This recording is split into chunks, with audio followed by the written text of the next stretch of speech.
Today I've bought the first of my fall blooming mums. So let's take a minute and talk about what you want to look for in mums when you're buying for one, longevity, and two, the best blooms.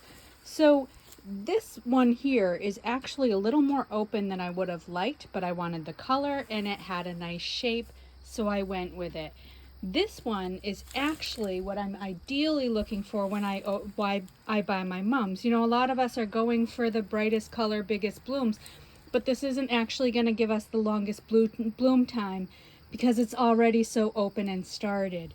Those with the tighter buds that are either just starting to open or aren't really open very much at all are going to give you the most longevity because it means it hasn't already spent rounds of those buds in blooming.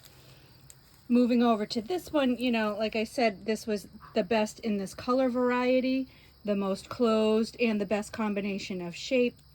But I can see that deep down in here, I have more buds coming behind it in a couple of different sizes. So this tells me that if I take good care of this mum and deadhead and prune off these flowers when they're spent and gone by, that I'll have more blooms to come behind it. And this yellow is kind of in between the two, but again, I was going for a variety of colors and shapes. So on that issue of shape, if you want the nice globe look of mums, you really need to select for that when you're buying.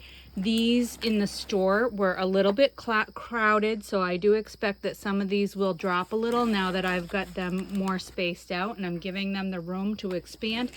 But by and large, you're not going to change the shape of a mum after you buy it. If you have, you can see I've got a little bit of a broken spot, bare patch here. Not a big deal, certainly nothing that's going to make or break this plant for me. But you know, if you do have stems or you break off some stems in your care and watering, they just grow so slowly that you're not going to repair that. They're not going to bounce back. So finding the shape that you want when you buy your mums is important too. If you do these things, you'll have some great long-lasting mums, and you can keep these blooming for at least 4 and up to 8 weeks.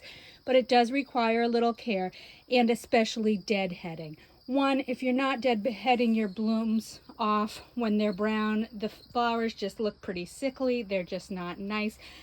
But you're also crowding out these tiny blossoms, these little buds, and you're not giving them the light and access that they need to expand. So these are some of the things you want to look for when you're buying your plants. Look for nice, healthy foliage that doesn't show signs of spotting or fungal disease. And obviously insects, though insects are not usually too much of an issue with mums. Look for these things, take good care of your plants, keep them watered about every other day, keep the soil moist but not soggy. Your flowers will be happy and they'll reward you for it.